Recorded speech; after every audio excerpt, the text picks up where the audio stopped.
प्रातःकालीन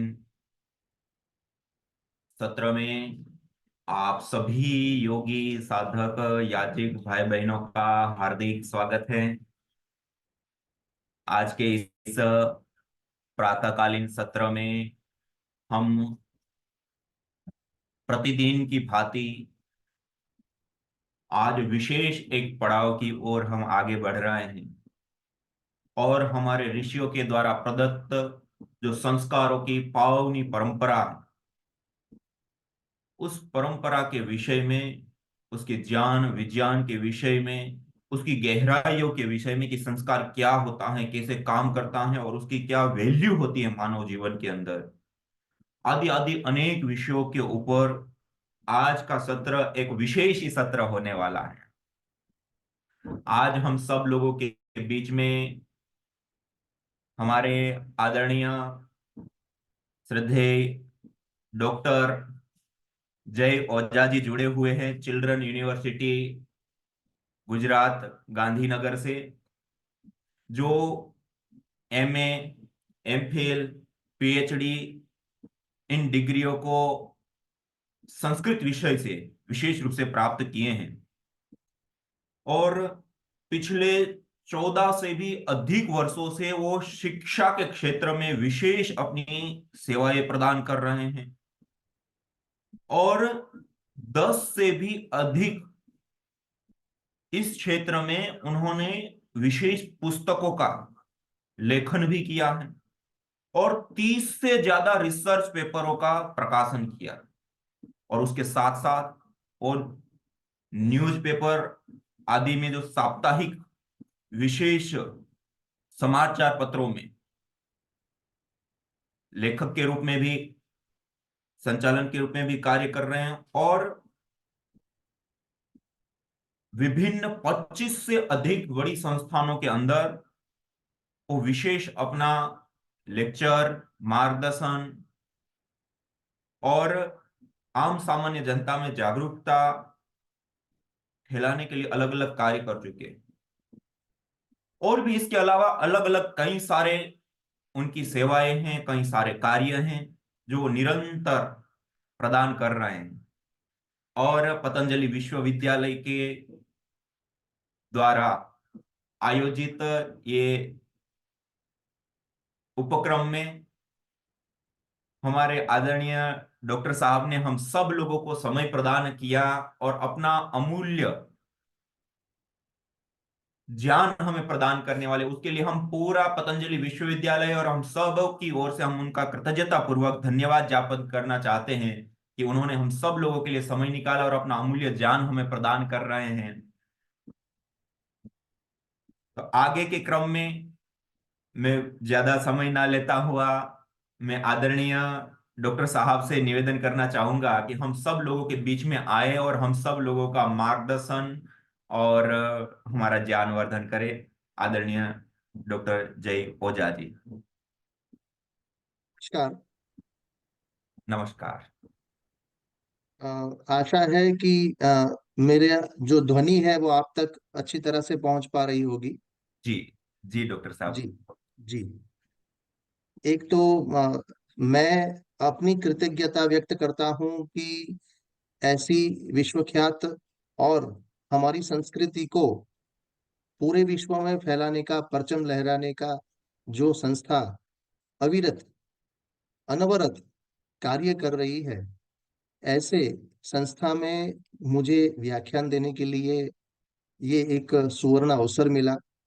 इसके लिए मैं अपने आप को कृतज्ञ मानता हूँ और ईश्वर का आभार प्रकट करता हूँ कि आज इस पावन क्षण का मैं साक्षी बना। और मैं भी सीधा विषय पर आने का प्रयत्न करूंगा क्योंकि समय हमारे पास कम है और दूसरे भी काम हमारे आपके आगे चलने वाले हैं, इसलिए हम सीधा विषय पर आएंगे। तो मैं शिष्टाचार में ज्यादा नहीं जाता हूं, तो मुझे क्षमा करें।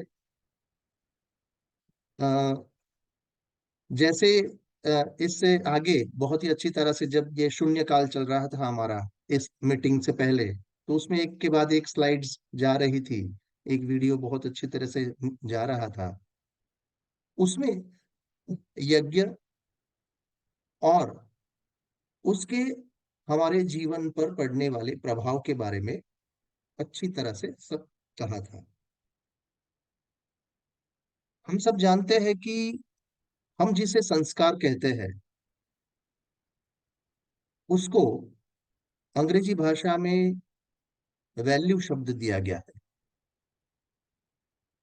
और आजकल के जो अंग्रेजी माध्यम के स्कूल है वहां पर तो वैल्यू एजुकेशन वीई उसका एक अलग से क्लास होता है। और बहुत ही हंसी आए ऐसी बात है ये, क्योंकि values can't taught, it has been caught. Value सिखाई नहीं जाती, वैल्यू को पकड़ा जा सकता है। तो संस्कार जो है वो सिखाए नहीं जा सकते, संस्कार जो है वो आरोपित किए जा सकते हैं। और वे शाला में, बहुत ही दुख के साथ कहना पड़ रहा है कि उसमें भी वो संस्कार हमारे जो है वो नहीं सिखाए जाते। वो संस्कार के नाम पे हाइजीन सिखाते हैं कि how to wash your hand, कैसे चलना है, कैसे खड़े रहना है। ये तो एटिकेट्स हुए। ये तो हमारे बाह्य शरीर के और एक बाह्यतम व्यक्तित्व को सुधारने के अलग अलग प्रकार के ये नुस्खे हैं। पर हम तो हमारे सूक्ष्म शरीर की बात करते हैं। हमारा तो जो पूरा एक प्रकार से जो हमारा ऋषि मुनियों ने हमें जो दिया है वो तो हमारे इस स्थूल शरीर के अंदर जो सूक्ष्म शरीर है उसको शुद्ध करने की और उसको चेतनवंत बनाने का जो बात की है, उसका शिक्षण कहाँ है? तो उसका बहुत ही यानी अब खुशी के साथ कहना मैं चाहूंगा कि उसका शिक्षण यूनिवर्सिटी ऑफ पतंजलि से जैसी संस्थाओं में है, कि जहां पर सूक्ष्म शरीर को सिखाने की को किस प्रकार से उसको उच्च स्तर पर लाया जाए।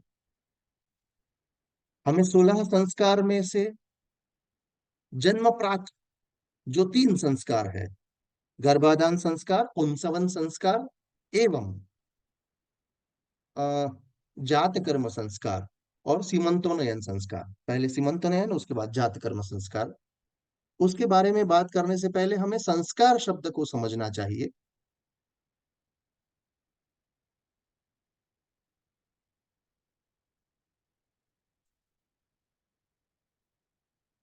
अगर आपको स्क्रीन पर दिखाई दे रहा हो तो कोई एक अनम्यूट होके मुझे कृपया बताएं। जी डॉक्टर जी। साहब, व्यवस्थित दिख रहा है। जी, धन्यवाद स्वामी जी। तो ये 16 संस्कार का हमारा एक प्रकार से हमारे मनुष्य के को जैसे हम जैसे बोलते हैं कि स्थूल से सूक्ष्म की ओर ले जाने के लिए और मनुष्य को मनुष्य बनाने के लिए ये 16 संस्कारों का दर्शन हमारे ऋषि मुनियों ने किया था। संस्कार की व्याख्या शबर स्वामी ने ऐसे दी है: संस्कारो नाम स भवति यस्मिन् जाते पदार्थो भवति योग्य कश्चिद अर्थस्य। संस्कार ये है कि जिसके मिलते ही पदार्थ अपने योग्य अर्थ में दिखाई दे। संस्कार यानी मानव के नव निर्माण की योजना है। सम्यक क्रियते इति संस्कार। हम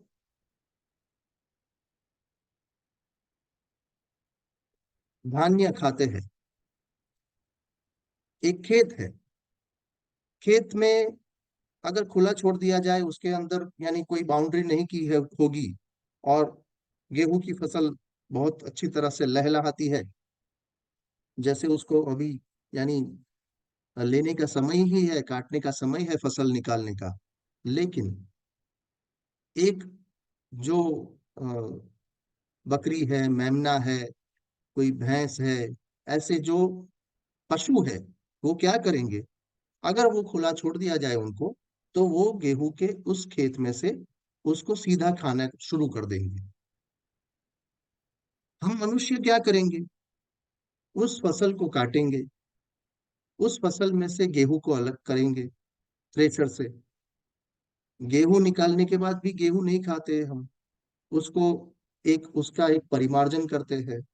उसको हम यानी सरसों के तेल या यानी जो जिसे हम बोलते हैं कि अलग अलग प्रकार से प्रोसेस करके उसे हमारी गृहिणियां अच्छी तरह से पूरे साल के लिए पैक करती है। उसके बाद उसका एक प्रकार से आटा बनाते हैं हम। आटे के अंदर पानी नमक वगैरह डाल के उसको अच्छी तरह से गूंद के उसको हम चूल्हे पर पकाकर रोटी बनाते हैं। कितनी लंबी प्रोसेस की है। संस्कार यही है। संस्कार ये है कि जो सामने दिख रहा है उसको उठा लो, ऐसा नहीं, उसको परिमार्जन करने का पूरी प्रवृत्ति बंद करनी पड़ेगी। एक के बाद एक स्टेप चलने पड़ेंगे। व्यक्ति को हम बोलते हैं कि व्यक्ति निर्माण से राष्ट्र निर्माण होने वाला है। तो व्यक्ति निर्माण करना है हमें। ये राष्ट्र निर्माण की हमारी जो सोच है वहां तक जाने के लिए, व्यक्ति का निर्माण करने के लिए संस्कार देना बहुत ही आवश्यक है। बहुत ही अनफॉर्चुनेट ये घटना है कि हम पुल बनाते हैं, हम बड़ी बड़ी इमारतें बनाते हैं, सड़कें बनाते हैं। हमारे पास 5 वर्षों की 10 वर्षों की ये योजनाएं होती है कि हम भौतिक विकास कैसे करेंगे, किस तरह से आगे जाएंगे। परंतु मनुष्य के निर्माण की कोई योजना हमारे पास नहीं है, जो हमारे ऋषि मुनियों ने हमें दी हुई। क्योंकि ये भौतिक सुख संपत्ति और भौतिक सुविधाओं में हम आगे बढ़ जाएंगे, पर मनुष्य के निर्माण में अगर हम आगे नहीं बढ़े तो ये सब ज्यों का त्यों रहने वाला है। यहाँ पर मुझे संस्कारों के विषय में पर्सी नन नामक एक मनोवैज्ञानिक ने जो 2 शब्द प्रयोग किए थे वो आपको कहने का मन हो रहा है। उन्होंने कहा था कि एक शब्द दिया था नेमे, जिसमें एम साइलेंट है, नेमे। और दूसरा शब्द दिया था एनग्राम। नेमे शब्द जो है, वो नेमे हमारे जो हम जिसे बोलते हैं कि एक मस्तिष्क में हमारा जो अ, अर्धजागृत मन है, उसके अंदर पढ़ने वाली, उसके अंदर जाने वाली छोटी छोटी स्मृतियां। हमें यह अनुभव होगा कि हम जब कहीं किसी से मिलते हैं, पहली बार मिलते हैं, पहली बार कोई जगह पर जाते हैं, तो हमें अंदर से ऐसा लगता है कि हाँ, ये जगह तो कहीं देखी हुई है, यहाँ पर शायद मैं कहीं पर कभी आया हुआ हूँ, या इस व्यक्ति से कुछ, यानी एक अंदर से ही हमें ऐसा लगता है कि ये व्यक्ति जो है वो मेरा जाना पहचाना है। ये जो है वो कहीं ना कहीं हमारे अर्धजागृत मन में पड़ी हुई स्मृतियां जो है वो एनग्राम होती है, जिसे हम आलेखन कहते हैं। इसे मेमोरी नहीं कह सकते। ये एक प्रकार से जैसे वो सील लग जाता है छोटी छोटी बातों का, वो है। और ये स्मृतियां, ये नेमे जन्म जन्मांतर चलते रहते हैं। यानी एक जन्म के बाद दूसरे जन्म में जाएंगे तो भी हम बोलते हैं कि ये तो गत जन्म के संस्कार होंगे, इसलिए इस प्रकार से है। तो जो हमारा शास्त्र और जो हमारा दर्शन कहता है, इसी को इस मनोविज्ञानी ने ये 2 शब्दों के द्वारा समझाया है कि हमारे जो संस्कार है, वो स्मृतियां हैं, वो जो पूर्व जन्म में है, वो कहीं ना कहीं उसको यहाँ पर ऐसा योग्य वातावरण मिला तो वो बाहर आएंगे। अब हमें हमें ये जानना होगा कि अगर हम ये माने कि संस्कार सम्यक क्रियते जैसे हम कहते हैं, तो ये संस्कार जो है, ये एक प्रकार से उसकी बहुत ही यानी सूझबूझ के साथ हमारे ऋषि मुनियों ने ऐसे 16 संस्कारों की जो एक कड़ी पिरोई है हमारे जीवन में। उसमें अगर हम देखेंगे तो बच्चा यानी शिशु, लड़का या लड़की, वो 12 साल का होता है, तब तक तकरीबन 10 या 12 संस्कार हो जाते हैं। उसके विवाह संस्कार से पहले हम गर्भाधान संस्कार से शुरू करें तो समावर्तन संस्कार तक, यानी 8 9 संस्कार, 10 संस्कार, बहुत सारे संस्कार उसके बाल्यावस्था कुमारावस्था में ही हो जाते हैं। तो इसका मतलब ये है कि जब हम भी कहते भी है ये कि टहनी छोटी हो तो उसे जैसे डालो, जैसे मोड़ो वो मुड़ जाएगी, जैसे जो रास्ता दिखाओ वो देख लेगी। एक बार वृक्ष बड़ा हो गया तो उसमें पानी डालना, और तो वो बढ़ता रहेगा लेकिन उसे हम दिशा नहीं दे पाएंगे। तो इसीलिए हमारे ऋषि मुनियों ने गर्भाधान संस्कार की बात की है। और इस प्रकार से अगर हम देखें एक क्षण,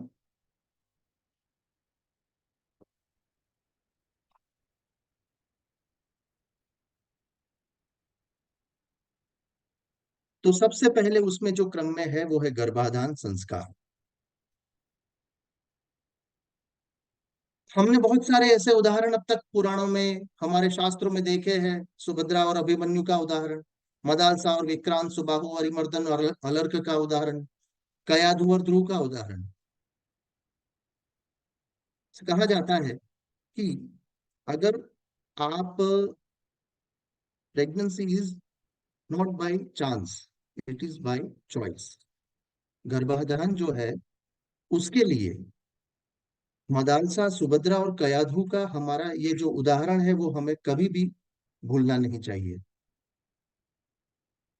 सुभद्रा और अभिमन्यु तो हमारे, यानी एक जन जन में बहुत ही प्रचलित उदाहरण है कि किस प्रकार से कृष्ण भगवान ने जब वो कथा कही और सुभद्रा के उदर में अभिमन्यु ने वो पूरी 7 अलग अलग प्रकार के जो व्यू रचना, चक्रव्यूह, उसमें से 6 चक्रव्यूह को कैसे पार किया जाए वो बचपन में ही सीख लिया था, यानी माँ के उदर में। उसका किस प्रकार से वो जो नेमे, वो नेमे है उसके अर्ध जागृत मन में अंकित हुआ हुआ था, वो कहाँ पर उसको काम आया। ऐसा ही दूसरा उदाहरण है कयाधु का। कयाधु हिरण्यकशिपु की पत्नी थी, राक्षस की पत्नी। लेकिन जब हिरण्यकशिपु को पता चला कि उसके अनुपस्थिति में शायद इसे इंद्र के द्वारा अपहरण किया जाए, तो वो चिंतित था। तब वे उसे नारद मुनि के आश्रम में छोड़ के आए। कयादु की जो राक्षस की पत्नी थी और उसके उदर में संतान पल रही थी हिरण्यकशिपु की। लेकिन जब वे इस प्रकार से नारद मुनि के आश्रम में आए, वहां का जो पूरा संसर्ग और किस प्रकार से उन्होंने एक वातावरण मिला, तो उसका पुत्र ध्रुव हुआ, जो हम जानते हैं। मदालसा और अग्निवर्णा, उसके पुत्र विक्रांत, सुबाहु और अरिमर्दन हुए। वो 3 पुत्र, उसके नाम विक्रांत, सुबाहु और अरिमर्दन सुनकर पहली बार तो मदालसा बहुत हंसी थी। अरिमर्दन उसके राजा ने पूछा कि आप हंस क्यों रहे हो? तब उन्होंने बताया कि मैं इसलिए हंस रही हूँ क्योंकि आपने भले ही ऐसे नाम दिए हो, पर ये जो है वो तो अलग ही आध्यात्मिक दुनिया में जाने वाले हैं। इनके नामों की वजह से, जैसे विक्रांत और सुबाहु नाम है, तो ये कोई बाहु से बहुत बड़ा और पराक्रम करेंगे, इस प्रकार से राज्यों को जीतेंगे, ऐसा नहीं होने वाला है। क्योंकि उसके बचपन में ही शुद्धोसी नित्यम, वो हमने मदालसा का वो बहुत ही, हमारा संस्कृत का सबसे पहला प्रेंखा गीत है वो, यानी जिसे हम बोलते हैं लोरी है, सबसे पहली लोरी वो है। वो उसने उसको उदर में ही सुनाई थी। इसलिए वो तीनों पुत्र संन्यास को प्राप्त हुए। फिर राजा के एक प्रकार से अनुनय के बाद उन्होंने कहा कि अब ये राज्य सत्ता संभालने के लिए भी संतान को तैयार करना चाहिए।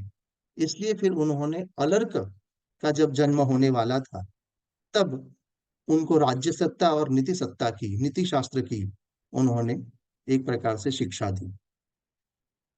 और ऐसा करने के बाद वे एक प्रकार से वे राजा बने। तो गर्भाधान संस्कार इसलिए महत्वपूर्ण है क्योंकि जैसे हम कहते हैं कि एक प्रकार से हम जब क्षेत्र में बीज डालते हैं, वो बीज में पानी डालेंगे तो हमें फल मिलेगा। लेकिन एक बार हम उसको पौधे पर, उसके पत्तों पर पानी डालेंगे और मानेंगे कि ये पेड़ बड़ा बड़ा होता जाएगा, तो लोग हंसेंगे हम पर। बिल्कुल उसी प्रकार से हमें जो ध्यान रखना है वो गर्भाधान, आधान का अर्थ है आरोपित करना, रखना। तो गर्भाधान से पहले ही हमें, यानी माता और पिता, पति और पत्नी, उनको एक प्रकार से एक उच्च स्तरीय मनोचेतना में जाना आवश्यक है। आध्यात्मिकता और संतति निर्माण, जैसे तैत्तरीय उपनिषद में कहा है शिक्षावल्ली में, माँ वेत्सी वंशक्रम, वंशक्रम को तुम्हें तोड़ना नहीं है। समावर्तन संस्कार में ये एक सूचना देकर उसे बाहर भेजा जाता है। तो ये उत्तम संतति निर्माण, ये हमारी जिम्मेदारी है। समाज को और राष्ट्र को उन्नत बनाने के लिए हमारी जिम्मेदारी है। ऐसा सोचकर पति पत्नी को, स्त्री और पुरुष को एक प्रकार से आगे आकर अपने आप को ऐसे ढालना है कि गर्भ का आधान कर सके। ऐसी परिस्थितियों में सबसे पहले उन दोनों को आना है, क्योंकि गाल्टन और विजमैन नामक मनोविज्ञानियों का कहना है कि माता और पिता के रज और वीर्य में एक ऐसा तत्व होता है जो उनके शरीर तथा मन के गुणों को लेकर संतान में पहुंचता है। इसलिए यह बहुत ही आवश्यक हो जाता है कि उनका, माता और पिता का, बहुत ही एक दायित्व बन जाता है। अब विजमैन जो है, गाल्टन और विजमैन जैसी मैंने आपके बात की, वो पर्यावरण को भी बहुत बड़ा इसके अंदर एक आवश्यक परिबल मानते हैं। जैसे सुश्रुत ने, सुश्रुत संहिता में कहा है, ध्रुवम चतुर्णाम सानिध्यात गर्भः स्याद् विधि पूर्वकः ऋतु क्षेत्राम्बु अंबु बीजानाम। यहाँ पर मुझसे एक लिखने में थोड़ी गलती हुई है, क्षमा करना। नी जो है उसे बी देखना है आपको। अंबु बीजानाम संयोगात अंकुरो यथा ध्रुवम चतुर्णाम सानिध्यात। ये चार चीजों के सानिध्य से स्याद विधि पूर्वक गर्भ, विधि पूर्वक गर्भ होता है। ऋतु, क्षेत्र, अंबु, बीज। कैसे? जैसे ऋतु, क्षेत्र, अंबु और बीज के संयोग से अंकुर होता है, अंकुरित होता है कोई पौधा, उसी प्रकार से वहां पर ऋतु, क्षेत्र, बीज और अंबु, ये चार के संयोग से गर्भ में एक बहुत ही उत्तम संतति का निर्माण होने का आरंभ होता है। हम ये चारों शब्दों को बहुत ही अच्छी तरह से समझने का प्रयत्न करेंगे। सबसे पहले हम कहेंगे कि ये ऋतु क्षेत्र, तो ऋतु क्या है? हम मैं कहते हैं कि भाई आ, ये ऋतु चल रही है ग्रीष्म ऋतु, तो ग्रीष्म ऋतु में इस प्रकार से बीज डालेंगे तो ये बीज जो है वो अंकुरित होने वाले हैं। अगर शीत ऋतु है तो कुछ ऐसे, अगर शीत ऋतु वाले बीज जो है वो अगर हम भूल से वर्षा ऋतु में अंकुरित करने का प्रयत्न करें, या शीत ऋतु में प्रयत्न करें उसको डालने का, तो वो नहीं होंगे। उसकी ऋतु तय है। तो जो धान्य के लिए बीज की ऋतु तय है, वो ऋतु उसी प्रकार से हमारी भी जो वात पित्त और कफ, ये त्रिदोष के चक्र से बना हुआ हमारा शरीर है, उसमें कौन सा कौन सी प्रकृति हम में बाहुल्य प्रमाण से है, यानी पति और पत्नी में, उस हिसाब से ऋतु तय करके वैद्यकीय परीक्षण के बाद उचित समय में उचित ऋतु में स्त्री में जो परिवर्तन आते हैं, उस ऋतु काल में वैद्य के कुछ प्रकार के, हमें पहले पंचकर्म करके शरीर को शुद्ध किया, कुछ आध्यात्मिक तरह से अपने मन को शुद्ध किया, और उसके बाद उचित ऋतु में संयोग कर किया जाए, ये बहुत ही आवश्यक है।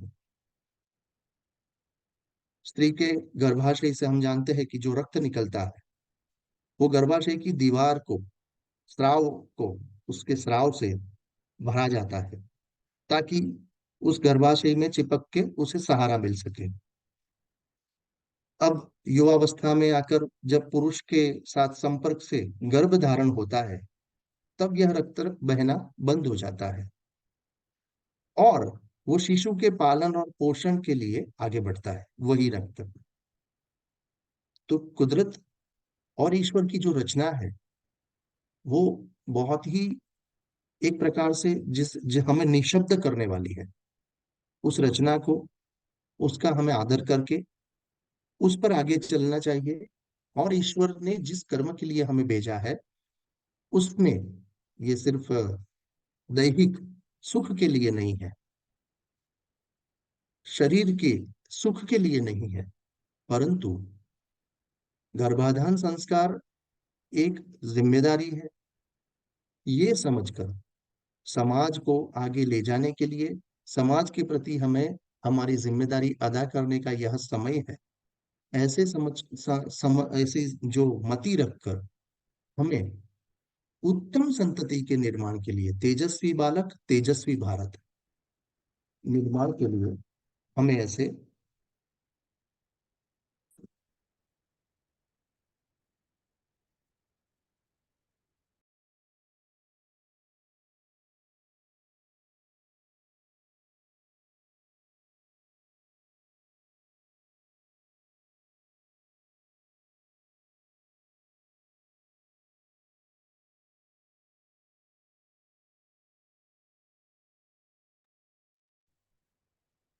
क्षम्यता। तो ये ऋतु जो है, उसके बाद महत्वपूर्ण दूसरा जो आवश्यक ऐसा बिंदु है, वो है क्षेत्र। एक खेत जो है, वो बहुत ही अच्छी तरह से उपजाऊ हो, उसके लिए किसान कितनी मेहनत करता है। उस खेत को उपजाऊ बनाने के लिए हम खेत में देखते हैं कि किसानों के द्वारा अलग अलग प्रकार के यत्न किए जाते हैं। तो जो क्षेत्र है, वो क्षेत्र यानी एक प्रकार से स्त्री का गर्भाशय। स्त्री का गर्भाशय जो है, उसे क्षेत्र की उपमा दी गई है। उसे उचित करना पड़ेगा पहले। उसको उचित किए बिना, यानी वो सक्षम है, उसे सक्षम बनाने के लिए पहले एक प्रकार से हमें आयास करने पड़ते हैं।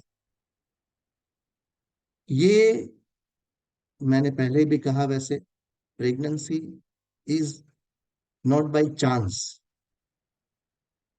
Pregnancy by choice. ये बहुत ही आवश्यक है।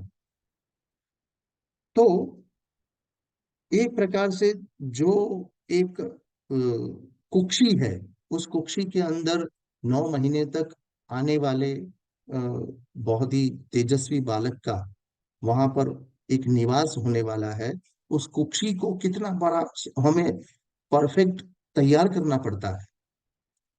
तो उस कुक्षी को ठीक करने के लिए पुनः सुश्रुत और चरक अष्टांग हृदय वाग्भट जी ने बहुत ही अच्छी तरह से बहुत अलग अलग प्रकार के औषधीय प्रमाण, और खास करके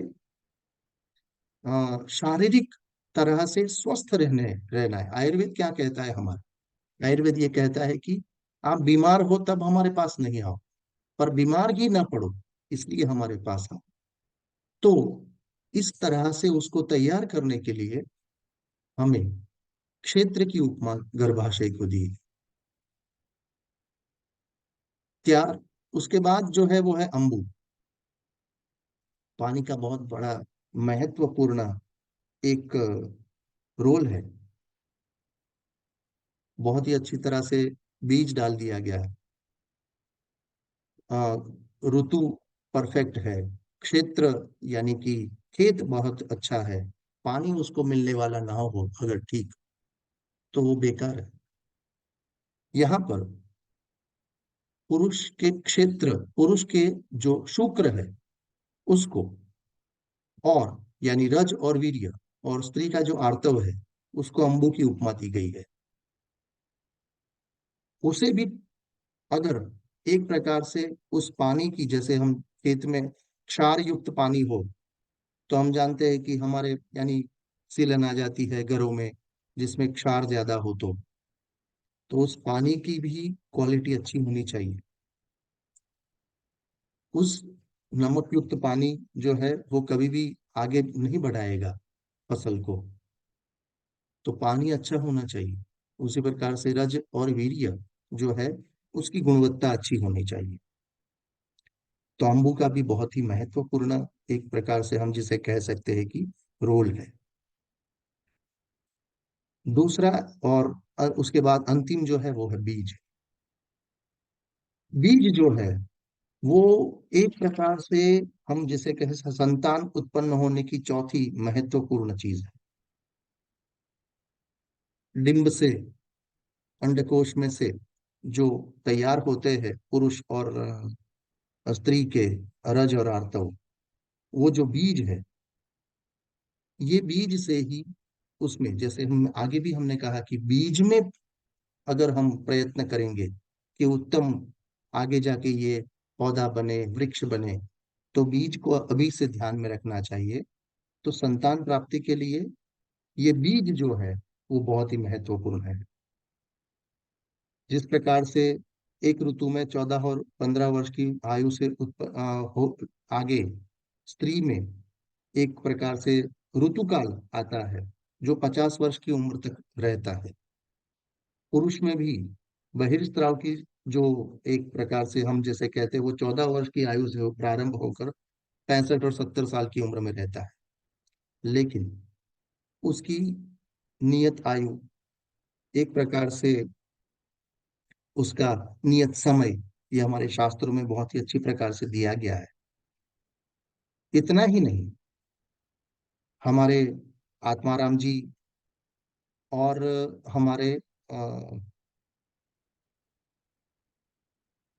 वाचस्पति जी, जिन्होंने चौखंबा विश्व भारती की बहुत ही अच्छी पुस्तक है संस्कार चंद्रिका, उसमें सत्यव्रत विद्यालंकार जी ने 16 संस्कारों के विषय में बहुत ही गहनता से ये पूरा समझाया है। उसमें बहुत अच्छी तरह से गर्भाधान संस्कार में लिखा है, और बहुत ही अ, सटीक तरह से, वैज्ञानिक तरह से इसको समझाया है। उसमें कहा है उन्होंने कि गर्भाधान में जो लड़के और लड़की, पुत्र या पुत्री का जन्म की बात जो है, जो हम आगे पुंसवन संस्कार में करने वाले हैं, वो एक जो भ्रमणा है, या हम कह सकते हैं कि वो एक विज्ञान है, वो पूरा एक अलग आयुर्विज्ञान है। परंतु वास्तव में वो एक प्रकार से संतान को शारीरिक रूप से सुदृढ़ करने के लिए किया जाने वाला संस्कार है। और वो आप कर सकते हो, वो आप अपने हाथ में है। जब बच्चे कुछ हद से, कुछ प्रकार से दिव्यांग पैदा होते हैं, कुछ ऐसे बच्चे होते हैं जो जन्म के साथ ही कुछ अलग अलग प्रकार की मुश्किलों के साथ होते हैं, तो जनरली माता पिता कहते हैं कि ये भगवान की ये इच्छा, क्या कर सकते हैं। परंतु ये बिल्कुल वैसा नहीं।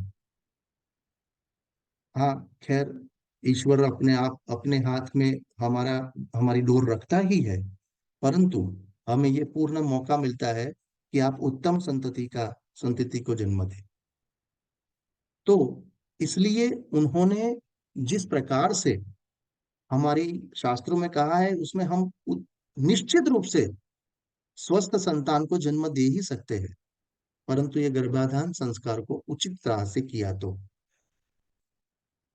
मेरा विषय जो है वो आयुर्विज्ञान यानी आयुर्वेद नहीं है, मैं संस्कृत का अध्यापक हूँ।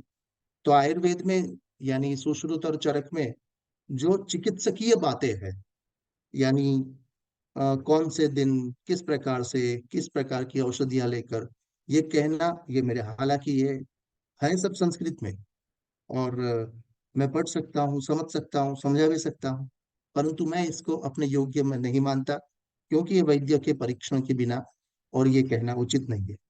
इसलिए हम परामर्शन के ऊपर जाते हैं। तो मैं जो जो भी चीज कह रहा हूँ वो परामर्शनीय, एक प्रकार से काउंसलिंग प्रकार की चीजें कहूंगा। निरुक्त में कहा गया है कि अंगादांगाद संभवसी, हृदयाद दधासी जायसे आत्मा, वही पुत्र नामासी सजीव शरद शतम। निरुक्त में यास्काचार्य ने कहा है, संतान माता पिता के अंग अंग का निचोड़ होती है, एक तरह से उनकी ही आत्मा होती है। इसलिए संतान उत्पत्ति के समय अपना जो उत्कृष्टतम है वही वर्तमान में होना चाहिए। एक दूसरी जगह भी उन्होंने कहा है, यस्य यस्य अंगावयस्य बीजे बीज भागः उप तत्तो भवति तस्य तस्य ही अंगावयस्वस्य विकृति ही उपजायते न उपजायते च अनुपातात तस्मात् उपयोपत्ति ही।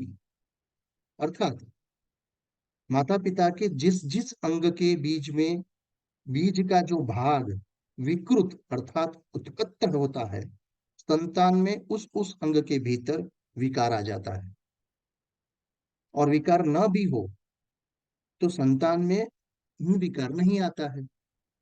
इसलिए माता पिता के अंग में विकार होने से संतान के में विकार होना संभव है ही। तन्मना बीजम गृह्णीयात्, तन्मय को बीज ग्रहण करता है। इसलिए इसे बहुत ही ध्यान से समझना है।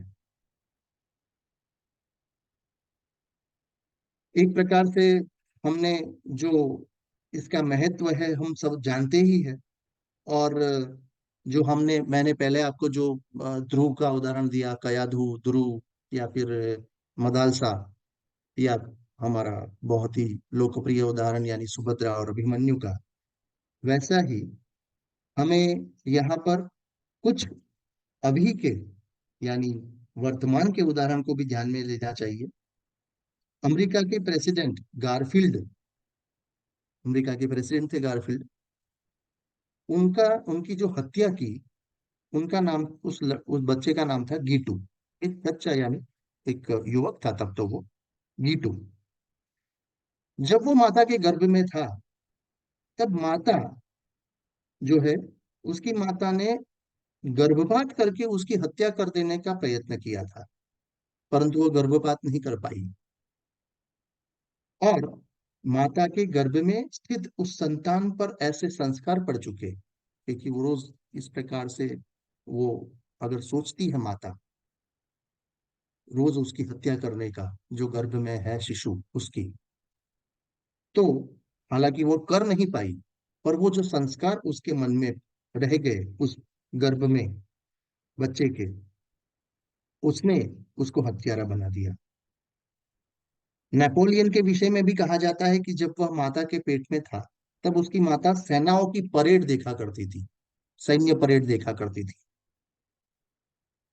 और जब सैन्य परेड करते थे और सैनिक सैनिक जो अलग अलग जो गीत सुनाते थे वो जाते थे, तो उस माता का रोम रोम जो है वो हर्ष से उछल पड़ता था।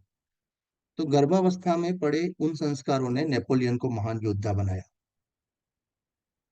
प्रिंस बिस्मार्क जब माँ के गर्भ में था, तब उसकी माँ अपने घर के उन भागों को बड़े मानसिक कष्ट से देखती थी। किन भागों को? जिनको नेपोलियन ने तहस नहस कर दिया था, उसको बहुत ही कष्ट से देखती थी कि ये हमारा घर, ये हमारे अ, शहर, उसको बहुत ही दुख से देखती थी। इसलिए जी नेपोलियन की फ्रेंच सेनाओं ने अपने उन्माद और नष्ट भ्रष्ट कर दिया था, इसलिए उस बिस्मार्क के मन के अंदर फ्रांस से बदला लेने की तड़प जाग उठी। तो हमने ये देखा कि गर्भाधान एक धार्मिक संस्कार के रूप में है, को देकर वैदिक संस्कृति हमारी जो है वो मानव के नवनिर्माण की दिशा में एक चमत्कारिक विचार को जन्म देने का कार्य करती है, एक क्रियात्मक रूप देने का प्रयास करती है। ये एक प्रकार से अगर कहा जाए तो बहुत ही गहरा विषय, बहुत ही अ, कम शब्दों में कुछ मेरी मति अनुसार आपके सामने प्रस्तुत किया मैंने। इसकी इसके अंदर जो हमारे वेद की ऋचाओं के साथ जो जिस प्रकार से वो एक बहुत ही अच्छी तरह से किस प्रकार से गर्भाधान संस्कार किया जाता है, मैंने आपसे पहले भी कहा, वैसे उसका जो एक प्रकार से प्रायोगिक कार्य है वो मैंने आपसे नहीं स्पष्ट साझा किया है, क्योंकि वो वेद की ऋचाओं और खास करके वैद्यकीय परीक्षण वाली बात जो है वो एक अलग, इसका दूसरा साइमल्टेनियसली समांतर पार्ट है। परंतु मैंने आज आपसे जो साझा करने का प्रयत्न किया है वो यह है कि गर्भाधान संस्कार यानी 16 संस्कारों की आवश्यकता है, उसमें से गर्भाधान संस्कार नींव है। जो हमारी नींव मजबूत होगी तो कितना हम आगे बढ़ सकते हैं, उसके ऊपर किस प्रकार से एक मंजिला दूसरा मंजिला हम तैयार कर सकते हैं, भवन निर्माण कर सकते हैं। तो गर्भाधान का ये हमारा संस्कार जो है वो 16 संस्कारों का एक प्रकार से एक नींव बनाने का काम करता है। तो मेरी मति अनुसार जो मैंने आपको इस प्रकार से सब संस्कारों का ब्यौरा दिया, उसमें से गर्भाधान संस्कार का वर्णन और उसका महत्व हमारे जो आयुर्वेद त्रयी कही जाती है, उस आयुर्वेद त्रयी में और हमारे उपनिषदों में बृहदा छांदोग्य और बृहदारण्यक उपनिषद, उस दोनों में तो बहुत ही अच्छी तरह से, यानी शिशु के पालन पोषण के इतने अच्छी तरह से वर्णन दिए हैं, इससे हमें पता चलता है कि शिशु का उत्तम संतति का जो निर्माण है उसको हमारे पुरातन काल में, हमारी वैदिक संस्कृति में कितना महत्व दिया जाता था। आज के समय में जब आईवीएफ की दौड़ लगी हुई है, आज के समय में सरोगसी और ऐसे कौन कौन से नए नए अलग अलग शब्द प्रयोग किए जाने वाले बात आती है, तब हमें ये ध्यान में रखना पड़ेगा कि अगर हम वेदों की ओर, हमारी पुरातन संस्कृति की ओर, यज्ञ की ओर वापस गए और उस प्रकार से हमने अपने आप को उस सांचे में ढालने का प्रयत्न शुरू किया, तो निश्चित रूप से हम खुद तो ठीक है, परंतु हमारी जो आने वाली नस्लें हैं, आने वाली पीढ़ियां हैं, वो एक प्रकार से हमें आशीर्वाद देगी। और अगर हम आज जागरूक नहीं हुए तो आने वाली पीढ़ियां हमको कोसेगी कि इतना अच्छा ज्ञान का भंडार अगर हम हमारे पूर्वजों के पास था तो उन्होंने उसका उपयोग क्यों नहीं किया। आज हम भी यही मानते हैं। तो बीच का ये जो एक समय आया था जिसके अंदर हम पर आक्रांताओं ने हमला करके, अलग अलग आक्रमण कर करके उसको नष्ट करने का प्रयत्न किया, फिर भी हर युग में एक रामदेव जी आते हैं और एक प्रकार से चेतना और उसका स्तर आगे बढ़ाने का कार्य करते हैं। योग इस प्रकार से पूरे जन सामान्य में इतना प्रचलित हो कर देने का कार्य कि विश्व में जो योग और योगा वाले, एक प्रकार से योग करना यानी एक पैसा माना जाता था कि बहुत ही जो समृद्ध वर्ग है वो योग कर सकता है, सामान्य वर्ग जो है उसका काम ही नहीं है, उसको कितनी अच्छी तरह से आकृति में डालकर ढालकर गुरुजी ने ये कार्य किया। तो ये 16 संस्कारों में से गर्भाधान संस्कार यानी 16 संस्कारों का भी इसी प्रकार से हमें समाज में इसका आगे ले जाने का कार्य करना है। और ये कैसे होगा? ये हम और आप कर पाएंगे, हमारे घर में, हमारे घर के आस पड़ोस में, हमारे परिवारों में, ये सभी संस्कारों का पालन करवाकर अगर हम इस प्रकार से समाज को सुग्रथित करने का कार्य करेंगे, तो यह हमारे ऋषि मुनियों का बहुत ही अच्छा तर्पण किया, ऐसा हम समझ पाएंगे। मेरी यथामति मैंने आपके सामने विषय को प्रस्तुत किया और कुछ कहने का प्रयत्न किया है।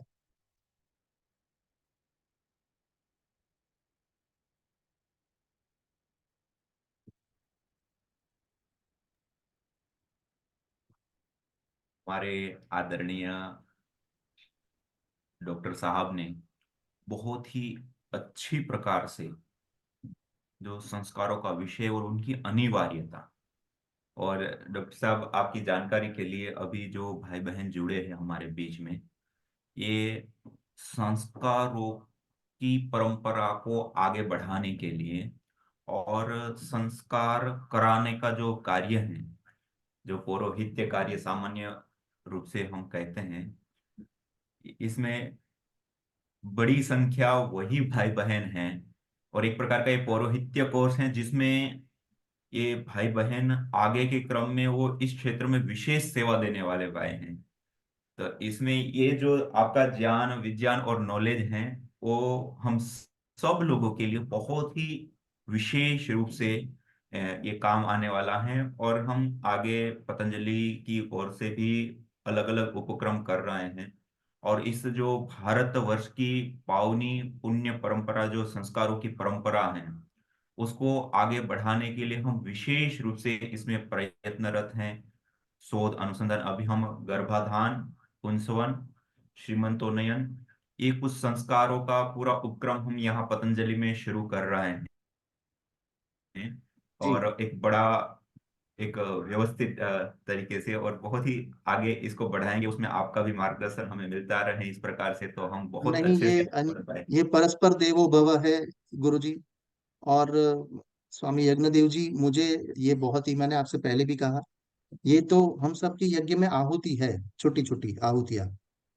और ये मुझे लगा ही कि इस बड़ी संख्या में बहुत ही अच्छी तरह से इतने सुबह जुड़े हुए हैं। मुझे ये ग्लानि हो रही है कि आज मेरी यूनिवर्सिटी का एक क्लास होने के कारण मुझे अभी जाना पड़ रहा है। कल तो मैं पूरा समय के हम पुंसवन और सीमंतोनयन की अच्छी तरह से बात करेंगे। पर मुझे ये बहुत ही यानी खुशी हुई है और आपको ये बताते हुए हमें आनंद हो रहा है कि हम चिल्ड्रंस यूनिवर्सिटी जो है गांधीनगर में, माननीय हमारे बड़ा प्रधान प्राइम मिनिस्टर नरेंद्र मोदी जब यहाँ के सीएम थे, तब उनके विजन से शुरू हुई यूनिवर्सिटी है ये। और वहां पर हम एमए इन संस्कृत कराते हैं, परंतु विषय विशेष रूप से है गर्भ संस्कार। तो गर्भ संस्कार के ही विषय के अलग अलग विषय, यानी उसमें नीति जरूरी है तो उसमें हम पंचतंत्र की कथाएं समझाते हैं, एक पेपर उसका होता है। एक पेपर जो है वो ये 16 संस्कारों का है, यानी 2 सेमेस्टर तक चलता है। अलग अलग क्या जरूरी है बच्चे के विकास के लिए। फिर शिशु परामर्शन का एक आता है, यानी जन्म के बाद जो 3 साल का, गुरु जी उसके ऊपर भी बहुत बड़ा कार्य करने की जरूरत है। जन्म से लेकर 3 साल तक वो ब्लैंक रहता है, जो बच्चा है वो, उसका कुछ नियत अभ्यासक्रम नहीं है। हालांकि पहले उसकी आवश्यकता नहीं होती थी, पर आज के माता पिता यही समझते हैं कि उस यानी अभ्यासक्रम हमारे पास मैनुअल कुछ होना चाहिए तो हम वो सिखाएंगे। तो ऐसा कुछ उनके पास नहीं है। पहले तो ऐसा था कि दादा दादी और परिवार जो थे वो संयुक्त होते थे, तो बच्चे उस संस्कारों से लिप्त होते थे। तो उसके ऊपर भी हम कार्य करते हैं, वो भी हम बात करेंगे। परंतु पुनः एक बार मैं कृतज्ञता पूर्वक आप सबका आभार प्रकट करता हूँ यहाँ मुझे आमंत्रित करने के लिए। और अभी मुझे कृपया आज्ञा दे, मैं विश्वविद्यालय जाने के जी लिए। अवश्य डॉक्टर साहब, आपका बहुत बहुत धन्यवाद। और कल सुबह में हम फिर से आपका आशीष चाहेंगे और विशेष मार्गदर्शन चाहेंगे। आपका बहुत बहुत धन्यवाद। आप हम जी सब जी। लोगों को आशीर्वाद दी। ओ आगे के क्रम में आप सभी योगी साधक भाई बहन, अपना कोई प्रश्न है तो आप हैंड रेज कर सकते हैं, और अब हम आगे के क्रम में प्रश्नोत्तर ले सकते हैं। और उसमें जिनका अभी तक प्रश्न पूछने का अवसर ही जिनको नहीं मिला है, वो पहले प्रश्न पूछेंगे, और उसके उपरांत सबको आज लाभ मिलेगा। तो चाहे वो संस्कारों से संबंध में हो, चाहे हमने जो रिसर्च से संबंधित बातें रखी हैं उसके संबंध में हो, यज्ञ चिकित्सा को लेकर के हो, या जो विषय अभी तक हमारे सामने आ चुके हैं, जिन विषयों को हम कर चुके हैं, उसको लेकर के आप अपने प्रश्नों को, या फिर कोई विशेष बात हो तो उसको भी आप रख सकते हैं। माधवी जी। नमस्ते स्वामी जी। अ, नमस्ते। आयुर्वेद त्रयी, ऐसा एक शब्द आया अब उनके भाषण में। आयुर्वेद त्रयी किन ग्रंथों को कहते हैं? उसका तो पता करना पड़ेगा, मैं आपको बता। अच्छा, ठीक है स्वामी जी। वैसे आयुर्वेद में 3 प्रकार की विद्या होती है: देव व्यपासय, युक्ति व्यपासय और सत्वावजय। तो इस प्रकार से, मानी, देव व्यपासय यज्ञ, होम, जप, माला आदि धारण करना, तिलक आदि करना, देवस्थान, पर्यटन, पूजा, तीर्थ यात्रा, ये सारी इस प्रकार की जो उपचारात्मक पद्धतियां, इसको भी एक उपचार बताया, इसको पहला उपचार बताया है देव व्यपासय चिकित्सा। दूसरा होता है युक्ति व्यपासय, जो युक्ति पूर्वक उपचार किया जाता है कि क्या वात पित्त कफ क्या बढ़ा है, कितना कम है, क्या है, उसके आधार पे औषधियों का चयन, किस ऋतु में क्या खाना पीना आदि, रोग के अनुसार क्या खाना पीना आदि, ये सारी युक्ति व्यपासय चिकित्सा के अंतर्गत आता है। जो हम सामान्य रूप से वटी चूर्ण आदि सब चीजें लेते हैं, वो देव व्यपासय, युक्ति और सत्वावजय। एक होता है जिसमें हम चीर फाड़ ऑपरेशन आदि करते हैं, आंतरिक अवयवों का, अंगों का, या ट्रांसप्लांट आदि भी जो करते हैं, या इस प्रकार की जितनी भी क्रियाएं होती हैं, वो सारी चिकित्सा पद्धति या प्रक्रियाएं। तो इस प्रकार से 3 रूपों में, एक मानुषी चिकित्सा, एक देवीय चिकित्सा और एक आसुरी चिकित्सा, ऐसा भी कहा जाता है। मानी जो ऑपरेशन आदि सारी चीजें होती हैं उसको आसुरी चिकित्सा के अंतर्गत कहते हैं। मानुषी चिकित्सा में जितना भी, जैसे युक्ति विपाक से बताया, वो सारी चीजें होती हैं जो असव, अरिष्ट, वटी, चूर्ण और अलग अलग रोग, वात पित्त कफ आदि नापते हैं, देखते हैं और उसके आधार पे करते हैं। और देव व्यपासन, जो यज्ञ हवन होम आदि।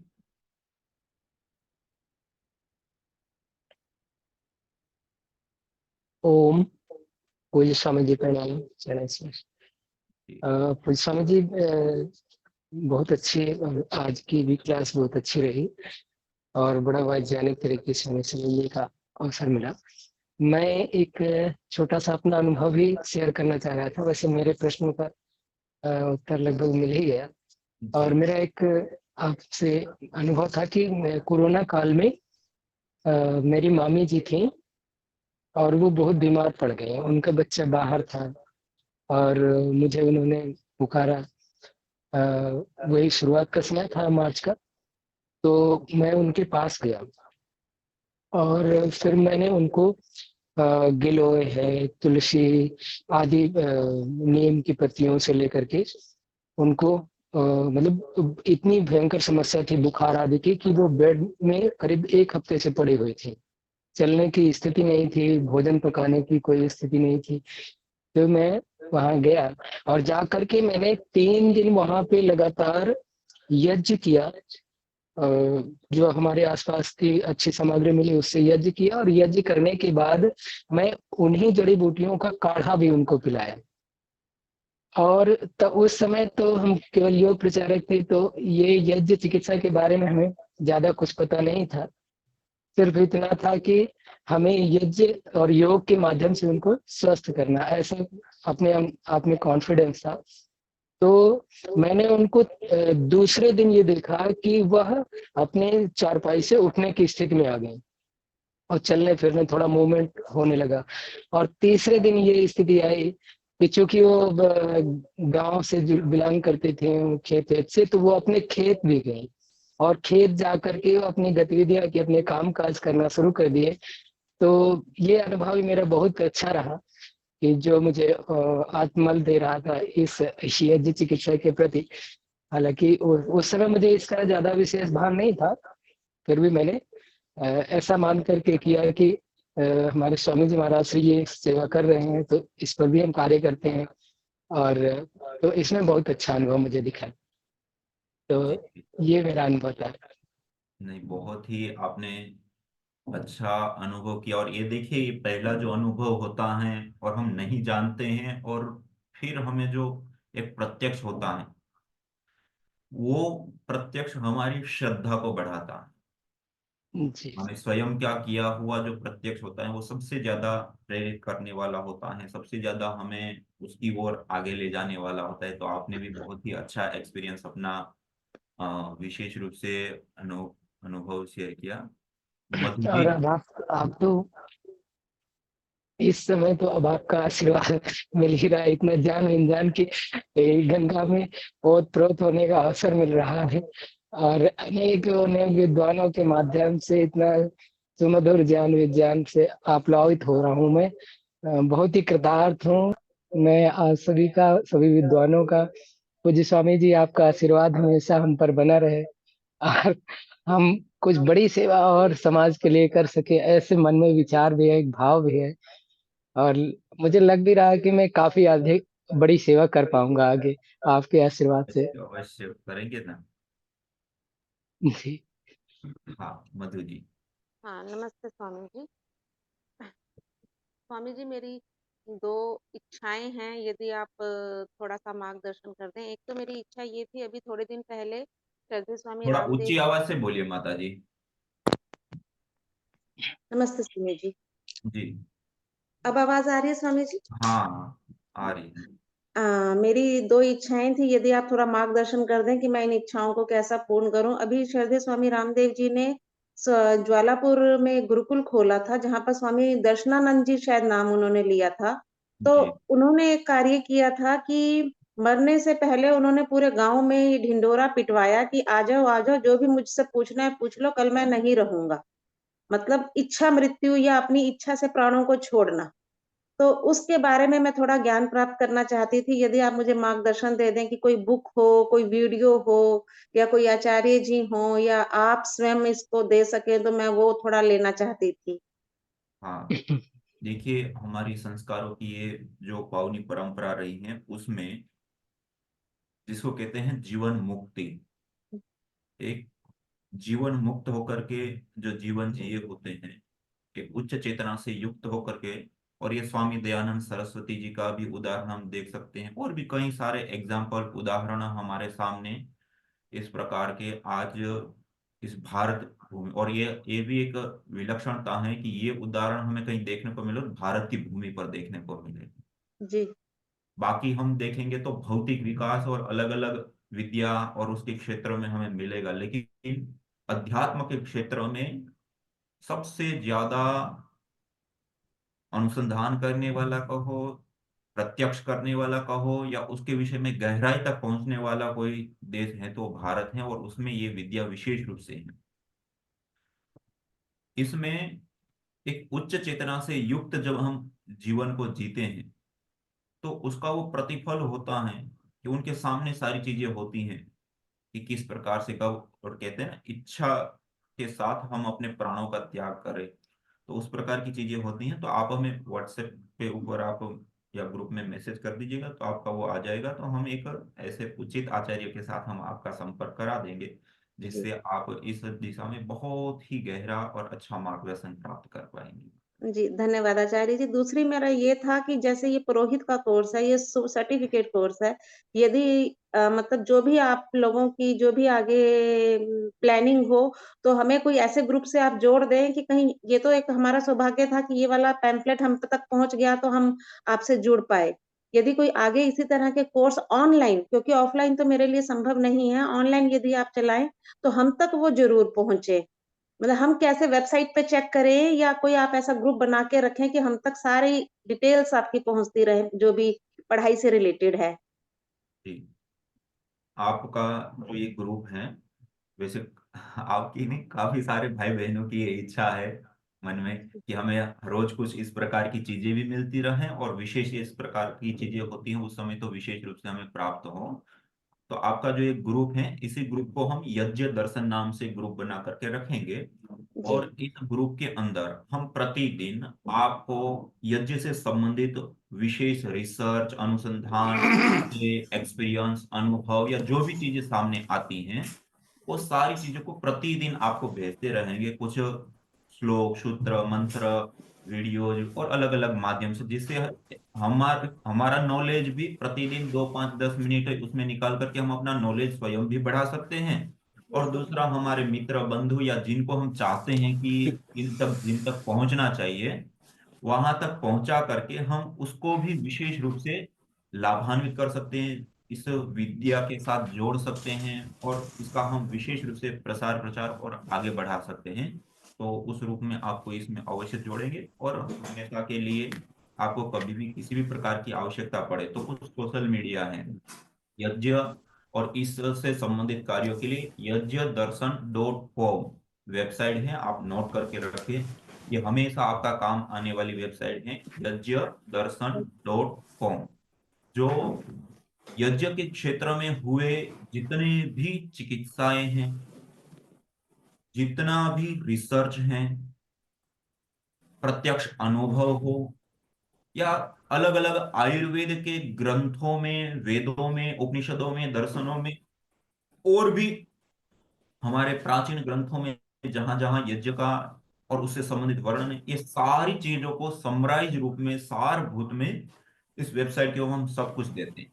इसी प्रकार से यज्ञ दर्शन यूट्यूब चैनल है, उस यूट्यूब चैनल में अभी करीब 2 से 3 हजार के आसपास वीडियो प्रदान किए हैं, जिनको कुछ नहीं आता है, और वो एक बार उस यूट्यूब चैनल के ऊपर चला जाए तो हर चीज को डिटेल से वहां पर एक एक एक एक एक, एक वीडियो के रूप में वहां पर प्रस्तुत किया गया है। और उसमें बहुत ही सारी बातें, बहुत ही सारे विषय और यज्ञ को लेकर के एक संपूर्ण वहां पर पैकेज दिया गया है। अलग अलग प्लेलिस्ट में प्रशिक्षण से संबंधित प्लेलिस्ट है, दैनिक हवन करने के रूप में कोई मान लो कि आपके पास आया, अब उनको यज्ञ नहीं आता है और करना है, तो आप उसको यज्ञ दर्शन यूट्यूब चैनल के ऊपर जाकर के यज्ञ प्रशिक्षण प्लेलिस्ट को उनको प्रदान कर दीजिए। वहां पर एक एक चीज क्लियर, एक वीडियो देखेंगे उनको सब क्लियर होगा, उससे उसके अनुसार करके उस वीडियो को साथ में चला करके और बैठ जाए, पूरा मंत्र पाठ के साथ विधिवत वो पहली बार में यज्ञ कर सकता है।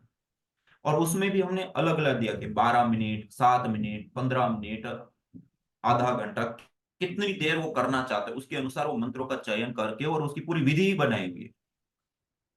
तो उसके साथ वो कुछ दिन, 5 दिन, 7 दिन, 10 दिन करेगा तो उनको सब चीजें समझ में आ जाएगी, पता चलेगा, और विधिवत कर सकता है।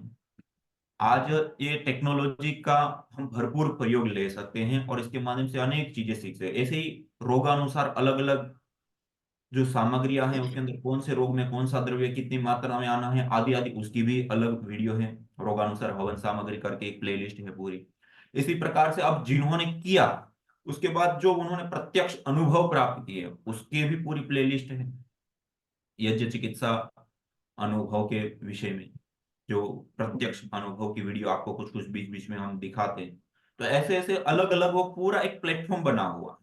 तो आप उसका भरपूर लाभ उठा सकते हैं और आगे बढ़ा सकते हैं, और आपको इस ग्रुप के माध्यम से भी हम बीच बीच में आपको जो भी विशेष चीजें हैं वो भेजते रहेंगे, जिससे आप आगे वो कर सकते हैं, प्रचारात्मक उद्देश्य से भी और अपने स्वयं के ज्ञान वर्धन निरंतर होता रहे उसके लिए भी। दर्पण स्वामी जी कुमार ने जी, दर्पण कुमार जी। जी प्रणाम। जी प्रणाम। ओम जी।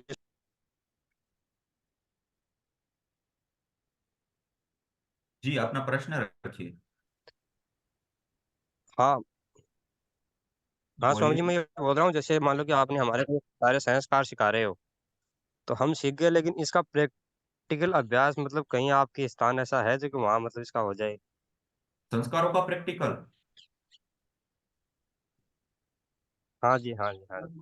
जैसे शुरू से सारे 16 संस्कार इसका प्रैक्टिकल के रूप में, जैसे मान लो कि कहीं ऐसी इसकी मतलब व्यवस्था हो जाए कि जिससे वहाँ मतलब हो जाए जी थोड़ा हो, देखिए, अभी वर्तमान में तो इस प्रकार की यहाँ पर व्यवस्था नहीं। अब हमें टेबल ज्यादा हो।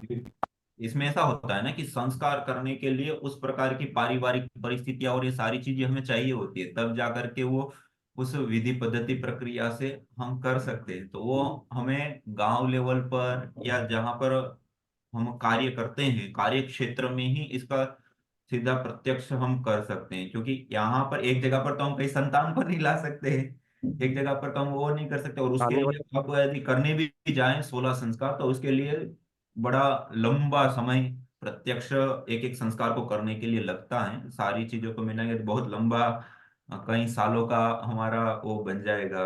हम गर्भाधान से लेकर तो के होता है अंत्येष्टि ही। पर्यंत करें तो बहुत ही वो लंबा होता है, तो वो अभी नहीं है हमारे पास यहाँ इस प्रकार की व्यवस्था। लेकिन आगे हम सोच रहे हैं कि हम जितने संस्कारों को प्रत्यक्ष करा सकते हैं उनको उस रूप में कराने का, और वो आगे बनाएंगे तो जब बनाएंगे तब आपको विशेष रूप से ये सूचित करेंगे। लेकिन अभी आप जितना यहाँ पर बताया और वो किया, उसके अलावा संस्कार विधि पुस्तक पूज्य स्वामी देव दयानंद अच्छा। सरस्वती जी और दूसरी संस्कार चंद्रिका, ये दोनों ही बुक को आप सामने रखते हुए इसके एक बार पढ़ लिख करके व्यवस्थित करके और फिर हम शुरू कर सकते हैं। उसमें कोई इतनी ज्यादा जटिल और इतनी वो चीजें नहीं है कि जो हम नहीं मैं कर समझ, सकते। जैसे मान लो इसमें आपका ये नित्य क्रम है, ये सारा करके उसके बाद में जो मंत्र आहुतियां दी गई हैं संस्कार के साथ साथ में, वो साथ में देने के बाद में मतलब संपूर्ण हो जाता है, ये है। जैसे उसमें देख बुक में देख के जो उसमें मंत्र है अलग अलग, जैसे मान लो कि उसका दे दे नित्य कर्म करके वो नित्य हवन है अपना नैतिक, वो सारा करके उसके मंत्रोच्चारण के साथ आहुतियां देख के बाद में वो सारी चीजें की जा सकती हैं। नहीं वो तो की ही जा सकती हैं, लेकिन वो आहुतियां देने वाला तो अब आपको सिखाया ही है उसी प्रकार से। बाकी तो जब सामने व्यक्ति होगा, वो स्थिति होगी, उसमें क्या करना है कैसे करना है, वो विधि पद्धति प्रक्रियाएं हैं, वो उसी कंडीशन में हो सकती है। हाँ वो तो इसलिए गुरु के थोड़ा सानिध्य में रहे तब थोड़ा सा ठीक होता है, ऐसे डायरेक्ट ऐसे होता है कि ये मतलब परमात्मा इसमें कौन सी चीज छूट उसके लिए आगे जाएगी क्या हो जाएगा ऐसा वो तो। अभी व्यवस्था है नहीं, आगे होगी तो उस प्रकार का कोर्स आपको जरूर कराएंगे और मार्गदर्शन करेंगे। जी जी स्वामी आगे जी, प्रणाम प्रणाम। गणेश जी। जी प्रणाम स्वामी जी। ओम जी। प्रणाम। प्रणाम जी। नमस्ते। स्वामी जी, मैं अपना अनुभव भी आपको शेयर करना चाहता हूँ। जी अवश्य। जी, मेरे पिताजी 80+ है हाँ हाँ। और उन्हें प्रोस्टेट कैंसर है। और आपकी दया से हमें नर्सिस जी से एक हवन सामग्री मिली थी, जो उनको हमने रिपोर्ट भेजी थी इसकी। फिर उन्होंने कहा था कि करके टेस्टी से भी आप हवन करिए। तो 3-4 महीने से हम लगातार हवन कर रहे हैं, दोनों भी समय, शाम को और सुबह। तो उनको बहुत आराम मिला है। बहुत सा उनको वो अपना काम अब डेली का रूटीन का जो काम है वो स्वयं कर रहे हैं, पहले वो स्वयं नहीं करते थे। जी और जी। हाँ, और ये यज्ञ चिकित्सा से ही उनको हुआ है, क्योंकि ये यज्ञ भगवान ने ही आपके द्वारा हमसे करवा लिया है। तो स्वामी जी, अब हमें वो करकट टेस्टी यहाँ पे उपलब्ध नहीं हो रही है।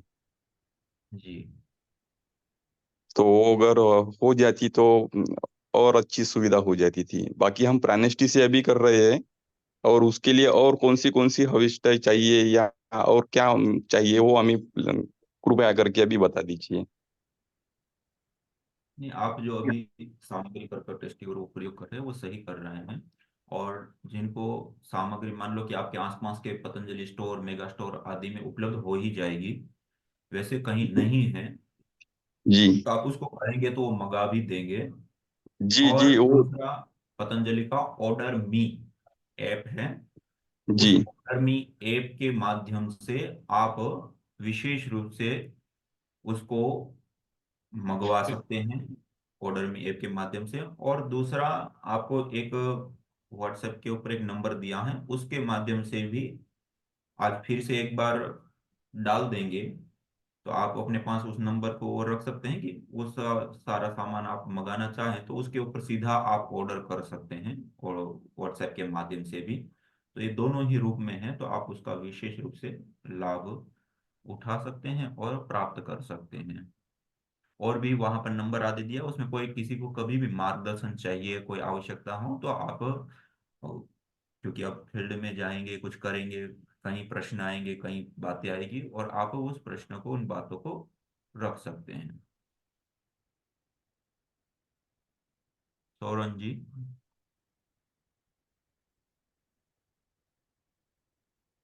स्वामी जी नमस्ते।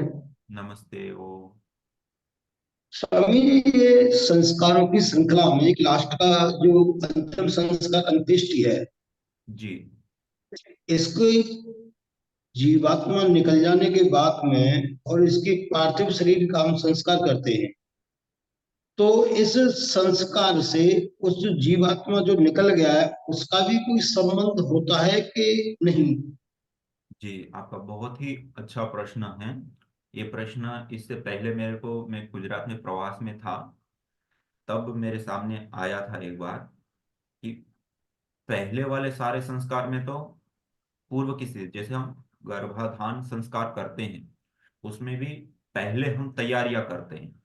उस समय ये जीवात्मा तो वहां पर नहीं है, और उन क्रियाओं को करके एक अनुकूल परिस्थिति बनाते हैं कि वो जीवात्मा का आह्वान कर रहे हैं, उसकी अनुकूल एक स्थिति परिस्थिति बनाते हैं, और उस प्रकार का होता है। दूसरा, एक अंतिम संस्कार होता है, वहां पर भी जीवात्मा तो अब नहीं है उस शरीर के अंदर, और उस समय भी ये संस्कार होता है। आपने अपनी भारतीय संस्कृति में जो अंत्येष्टि संस्कार होता है, उसमें आपने, जब किसी के अवसान हो जाता है, तो आपने देखा होगा कि उनका अवसान हो जाने के बाद भी 10-12 दिन या 13 दिन तक एक अलग विधि पद्धति प्रक्रियाएं और सारी चीजें की जाती हैं। और उसमें ऐसी मान्यता है कि वो जीवात्मा अभी यही है आसपास में, और उसका पूरा एक विधि विधान पूर्वक एक पूरी प्रक्रिया करते हुए और उसको आगे बढ़ाया जाता है। तो हम जब ये अंत्येष्टि संस्कार करते हैं, वो तो बहुत पहले का है उससे। जब हम 12-13 दिन के बाद तक जो प्रक्रियाएं करते हैं, उससे तो बहुत पहले हैं, तो उसका मतलब उस समय भी ये सूक्ष्म रूप में। और देखिए, शरीर के स्तर पे भी जब हम देखते हैं तो केवल स्थूल शरीर ही हमारा नहीं होता है, स्थूल, सूक्ष्म, कारण, ये हमारे अलग अलग शरीर भी होते हैं, जिसके माध्यम से जो कारण शरीर होता है, सूक्ष्म शरीर होता है, उसके उसके माध्यम से जीवात्मा विचरण करता है और सारी क्रियाएं आदि करता है। तो इसलिए हमारे प्राचीन ग्रंथ आयुर्वेद में बहुत ही इसके विषय में गहनता से बड़े रूप में प्रकाश डाला गया है। तो उसमें सूक्ष्म रूपों में जो चीजें होती हैं, उसमें एक तो विशेष रूप से प्रभाव पड़ता है। दूसरा, इस संस्कार को जब हम देखते हैं तो प्रधान रूप से ये प्रकृति की जो संतुलित व्यवस्था व्यवस्था है, उसको ये बना करके रखता है।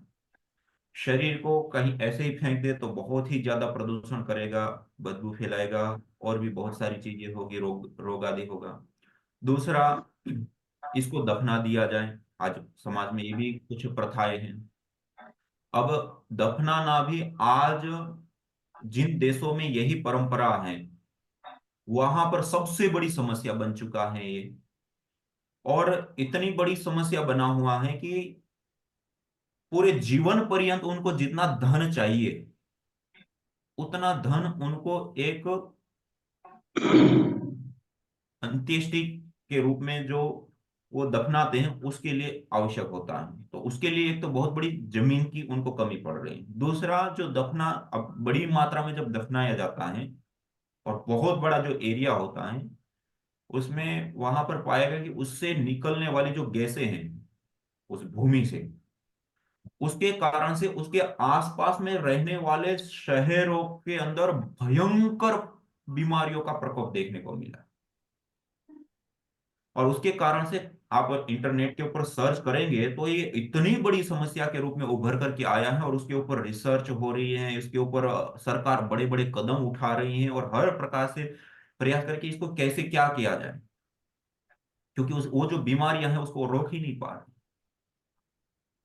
तो इस प्रकार की ये समस्या है। तो हमारी जो भारतीय संस्कृति है उसमें 5 तत्वों से बने हुए इस तन को अंत्येष्टि संस्कार में जो हम आहुतियां देते हैं उसमें जो मंत्रों का पाठ है उसके माध्यम से हम उन्हीं 5 तत्वों के अंदर इसको वापस विलीन करते हैं। और उसमें क्या करते हैं, गाय का घी है, गाय के गो से कंडे हैं, और जितना उस शरीर का वजन होता है उसके बराबर मात्रा में, समान मात्रा में सामग्री है उसकी आधी मात्रा में घी है आदि लेकर के उसमें आहूत करते हैं।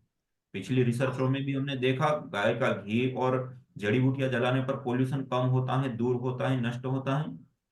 और यहां पर जब हम इसका प्रयोग करते हैं संस्कार अंत्येष्टि करने के दौरान, तो वो शरीर 5 तत्वों में विलीन भी हो गया।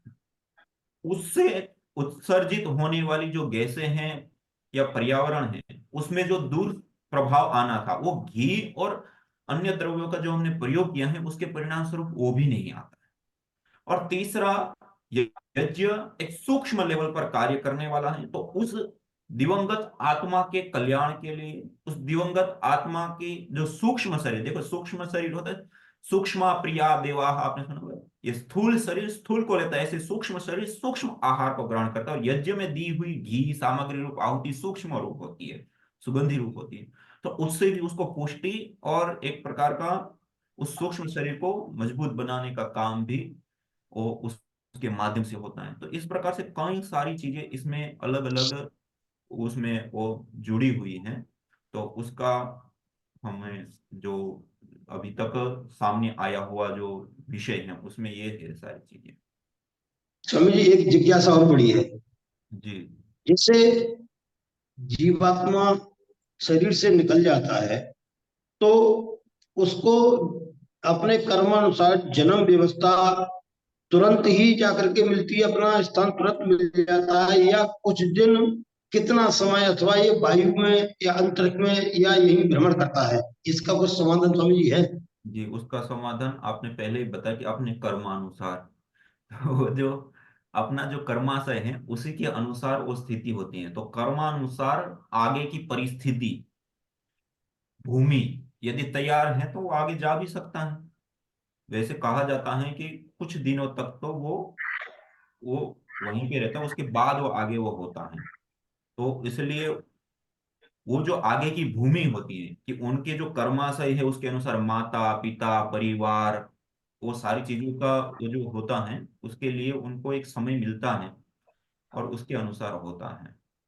बाकी इसके और विषय हैं, आप दर्शन आदि को पढ़ेंगे तो उसमें बहुत गहनता से इसके ऊपर विशेष चर्चा और गहरी चर्चाएं आपको विशेष रूप से प्राप्त होगी। स्वामी जी, इसके लिए वार्ता को जानना वर्ग चाहिए, जी, इसके लिए इस किस दर्शन को पहले पढ़ना चाहिए? अपने जो भारतीय षड दर्शन है उसको आप पढ़िए। योग दर्शन।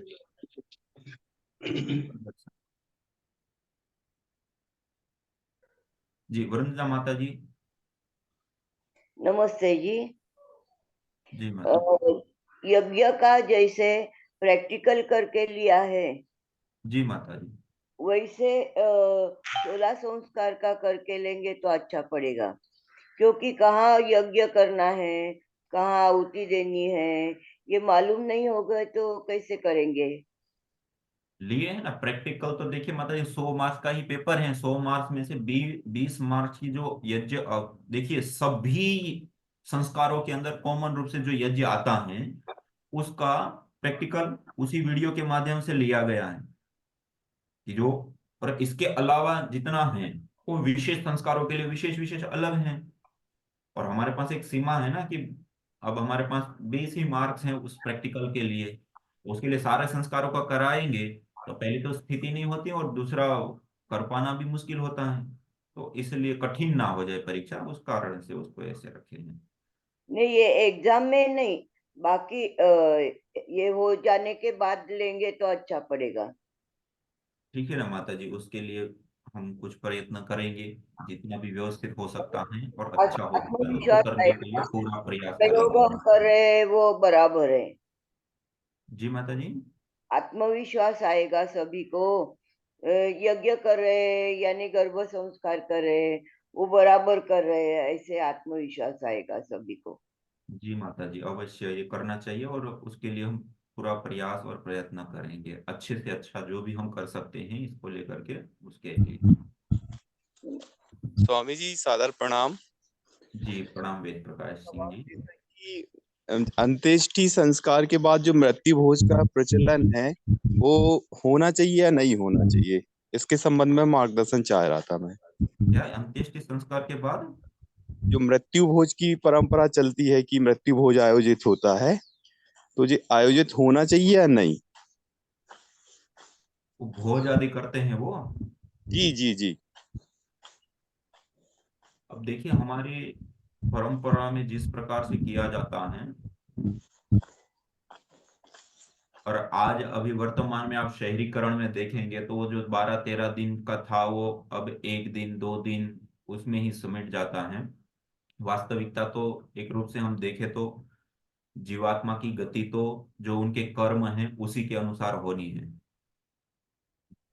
तो हम जब जिंदा है, जीवित हैं, उस समय जितना हम अच्छा करेंगे और सुव्यवस्थित करेंगे उतना ही हमारा आगे कल्याण होने वाला है। उसके बाद जितने भी उपक्रम करते हैं वो सब हम सब के लिए होते हैं।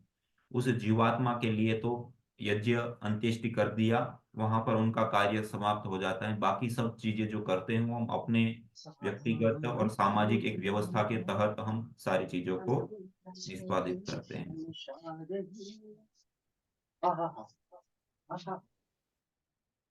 गोपाल उत्तर। ओम प्रणाम पूज्य स्वामी जी। जी प्रणाम। पूज्य स्वामी जी, मेरा प्रश्न था जो अभी आपने बताया अंत्येष्टि वाला, उसमें जैसे हमारे पशु हैं, पक्षी हैं, तो क्या उनका दुष्प्रभाव पर्यावरण पर नहीं पड़ेगा क्या? देखिए प्रकृति की एक व्यवस्था है, जीवो जीवस्य भक्षणम, जीव जीव को खा करके, और पूरा एक चक्र चलता है और एक जीव के आधार पे दूसरा जीव जीता है। उसमें दो प्रकार के जीव होते हैं। एक होता है जो घास फूस फल पत्ते पेड़ पौधे आदि, उसमें भी जीव है, उसको खा करके हिरण आदि जो जीव है वो अपना जीवन निर्वाहन करते हैं। फिर उसके आगे का दूसरा क्रम होता है जो जीव जीव को खाते, मानी जो मांसाहार, ये भी जीव जीव को ही खा रहे हैं लेकिन वहां पर शरीर रूप में उसको मांस के रूप में खा करके, मांस भक्षण करके वो अपने जीवन को जीते हैं। तो ये एक पूरा क्रम है। इसलिए आज मानव मानव समाज में भी जो अंतिम ये किया जाता है उसके कई उपक्रम चल रहे हैं। एक तो है जो दफना देते हैं, दूसरा है हम जो अंत्येष्टि करते हैं, तीसरा इसमें है एक तो जंगल के अंदर जहां पर इस प्रकार के जानवर होते हैं उसके अंदर लाशों को फेंकते हैं, और दूसरा पानी के अंदर डालते हैं जहां पर इस प्रकार की मछलियां आदि होती हैं। तो वो कहीं कहीं कुछ कुछ लोग करते हैं लेकिन उसको उचित नहीं समझते हैं कि वो, क्योंकि इस प्रकार का मांस आदि जब उन जानवरों को खिलाया जाता है तो उससे वो बीमार होते हैं उल्टे, और भयंकर रूप से उसमें भी प्रकोप आता है। तो इस कारण से मनुष्य का जो मांस है वो सामान्य रूप से दूसरे प्राणियों को वो नहीं करते हैं, इसलिए दफनाते या वो करते हैं।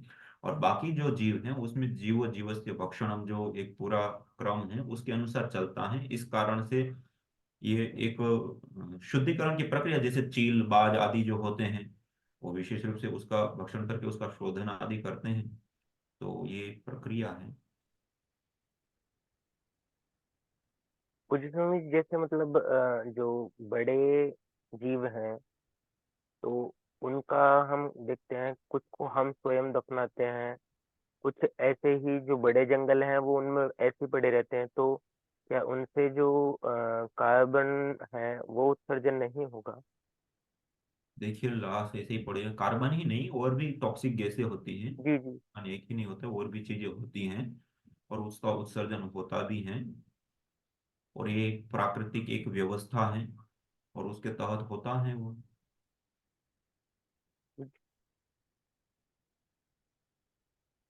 महेश जी। स्वामी जी नमस्ते। नमस्ते। मैं एक अपने उद्गार है कोरोना से संबंधित मैं कुछ कहना चाहता हूं। जी जी। अगर कोरोना ना आता तो हम आप और आजकल सोशल मीडिया में ऑनलाइन एजुकेशन और कम्युनिकेशन ना हो पाता। इस ऑनलाइन कम्युनिकेशन से मैं एक एग्जांपल देना चाहता हूं। सेकंड वेव में मेरे भाई दिल्ली में एक्सपायर हो गए थे कोरोना से। घर में चार मेंबर थे, चारों कोरोना से थे। एक चले गए, उनके दो लड़की थी। लड़की ने ही सारा हैंडलिंग करके उसका अंतिम क्रिया करी उस टाइम जैसे भी होता था। तीसरे दिन जो शुद्धिकरण का यज्ञ होता है आर्य समाज रीति से, उसे करने के लिए कोई भी पंडित या महाशय अवेलेबल नहीं था, क्योंकि उस घर में ऑलरेडी कोरोना के 3 पेशेंट थे।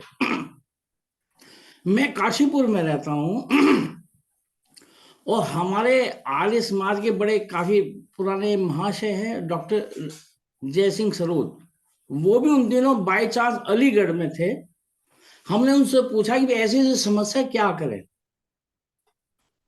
मैं और मेरी वाइफ रेगुलरली यज्ञ करते रहते हैं उनके सानिध्य में भी। उन्होंने कहा कि भाई ये काम तो जरूर होना है। अस्थि विसर्जन उन्होंने कर चुके थे वो लोग, शाम को शुद्धिकरण का यज्ञ होना था। उन्होंने हम दोनों को ये सलाह दी कि भाई आप अपनी किताब में बुक्स निकाल लो, उसमें क्या क्या करना होता है, क्या क्या यज्ञ में होता है, मैं आपको लिखा देता हूँ क्रमबद्ध। और आप उनको भी उनके यहाँ घर में तैयारी करवा के आप ऑनलाइन कांटेक्ट होना और उनसे यज्ञ करवाना। हम यहाँ करते रहे, वो वहां करते रहे। इस तरीके से वो यज्ञ उस दिन वो संपन्न हुआ और उसकी आत्मा को शांति मिली। ये तो मैं कोरोना के बारे में बताऊंगी। शायद कोरोना ना आता तो ये चीजें सोच भी ना पाता दुनिया में आदमी। और सबसे बढ़िया एग्जाम्पल हम और आप कैसे घर में बैठ के दुनिया भर के कोर्सेज चल रहे हैं। तो ये तो स्वामी जी कोरोना आप मेरे उद्गार थे। थोड़ा एक सवाल है, जनरल सवाल है। मैं किसी भी चीज में ज्यादा गहराई से नहीं उतरता हूँ, इसलिए मेरे सवाल भी आपको कभी कभी शायद इरेटिक लगते होंगे। ऐसा मत सोचना, माफ करना। एक मेरा सवाल है बांस के बारे में, बैम्बू। स्वामी जी भी अगरबत्ती बना रहे हैं, बाहर में भी अगरबत्ती मिल रही है। एक आचार्य जी जो शुरू में आए थे, आचार्य अरुण आर्य वीर जी, उनके व्याख्यान में एक दिन सुनने को मिला था अगरबत्ती हमें नहीं जलानी चाहिए। मैं भी मानता हूं, लेकिन क्यों? मैं अंग्रेज आजकल की आधुनिक पढ़ाई में मैं क्या क्यों कैसे, वो मैं अपना हक समझता हूं और उसके समाधान आर्य समाज में मिलते हैं। लेकिन ये सब्जेक्ट मुझे थोड़ा सा भी एम्बिग्युइटी वाला इसलिए लगता है कि हम अगरबत्ती नहीं जलाएंगे तो हम अगरबत्ती बना क्यों रहे हैं। दूसरा, मैं फिर समझता हूं कि बैम्बू, जैसे आपने गैस मेटोग्राफर में बताया हर चीज के गैस के एनालिसिस के बारे में, क्या कभी बैम्बू की गैस एनालिसिस के बारे में भी कुछ किया जिससे कि हम कह सके गैस बम्बू को जलाने से ये होता है? और उन्हें एक थोड़ा सा आपका जो क्लियो। प्रश्न है वो बहुत ही सुंदर, अच्छा और नहीं। सबके लिए उपयोगी। हाँ। देखिए, यज्ञ के अंतर्गत जब हम बात करें तो आयुर्वेद के ग्रंथों में, जो यज्ञ चिकित्सा की हम बात करें, तो आयुर्वेद के कुछ ग्रंथों में अलग अलग रूपों में अलग अलग उपचारार्थ, अलग अलग द्रव्यों का प्रयोग है। उसमें जैसे तेज बुखार आ गया, भयंकर बुखार जिसको कहते हैं ना, जो सिर में चढ़ जाता है या इस प्रकार का। और इसके अलावा और भी जगहों पर बाम्बू के छिलके, बाम्बू की लकड़ी, उसका प्रयोग करके और उसमें उपचार बताया है। दूसरा, छत छत्तीसगढ़ उड़ीसा, उस इलाके में इस प्रकार का जो बुखार होता है उसमें बाम्बू की लकड़ी को फाड़ करके जला करके और उसमें हरे आम के पत्ते लेकर के और गाय का जो दूध गर्म हल्का किया हुआ उसको उस आम के पत्तों में भर करके उसमें आहुति दी जाती है और एकदम से बुखार उतारा जाता है। तीसरा, जो लोग कहते हैं कि बाम्बू की लकड़ी का प्रयोग करना नहीं चाहिए, और ये एक न्यूज चैनल के एक छोटी सी क्लिप आपने सबने सुनी होगी, देखी होगी, और उसके कारण से आज ये सारी जगह पर फैला है और वहां पर यही कहा गया कि बाम्बू का प्रयोग नहीं किया जाता है। सही है, सामान्य रूप से कहीं पर भी बाम्बू का प्रयोग हम सामान्यतया नहीं करते हैं। जब उसी का प्रमाण ढूंढने के लिए शास्त्रों में कहा है, ऐसा कहा, तो हमने फिर उसके ऊपर काफी सारा सर्च किया, जो भी शास्त्र हमें उपलब्ध हैं उसमें एक सिंगल जगह पर भी हमें ऐसा नहीं मिला कि बाम्बू का प्रयोग नहीं करना चाहिए। लेकिन ये जरूर, ये जो दो तीन मैंने आपको बताया बुखार के लिए और भी रोगों के लिए बाम्बू की लकड़ी और उसके छिलके और उसका प्रयोग, उल्टा इस प्रकार का हमें मिलेगा।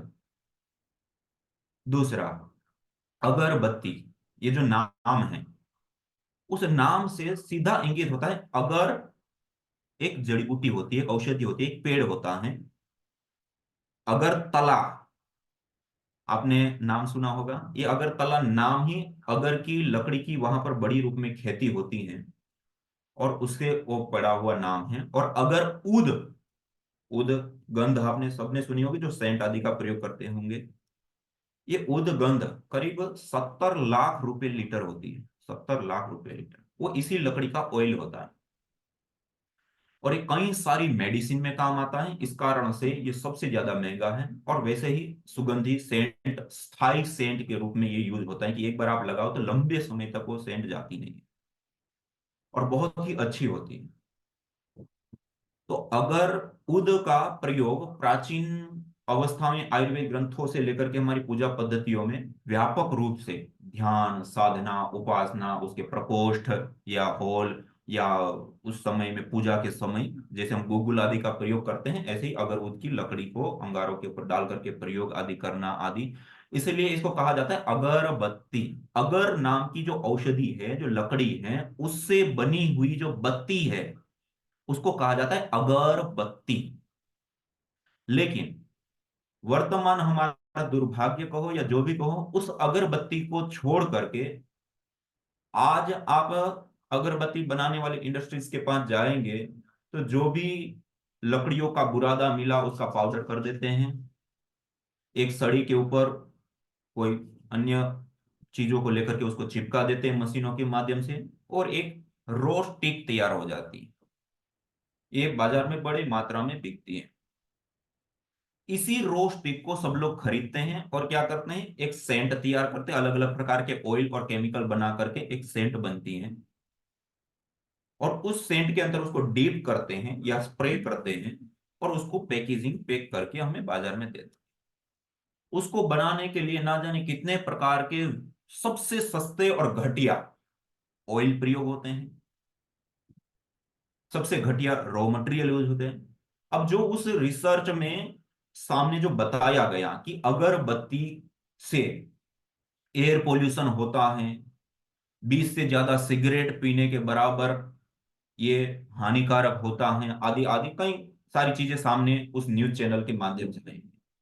वास्तव में हम एक उदाहरण के माध्यम से देखें, हम ये बाजार में कहीं पर भी गए और थर्ड क्वालिटी की कोई भी 1 किलो गाय का घी लेकर के आ गए और उस घी के ऊपर हम रिसर्च करें और रिसर्च करके हम पेपर पब्लिश करें या लोगों के अंदर ये फैलाएं कि गाय का घी खाने से कैंसर होता है, वो बीमारी होती है, हार्ट की बीमारी होती है, 10 चीजें हम बता सकते हैं ना। बाजार में तो हर प्रकार का घी मिलता है गाय के घी के नाम से, उसमें सबसे घटिया क्वालिटी का घी ला करके हम ऐसी रिसर्च करके लोगों को बता दें, लोगों में एक भ्रम फैलाए कि गाय के घी से होता है। लेकिन वास्तव में क्या गाय के घी से हो रहा है?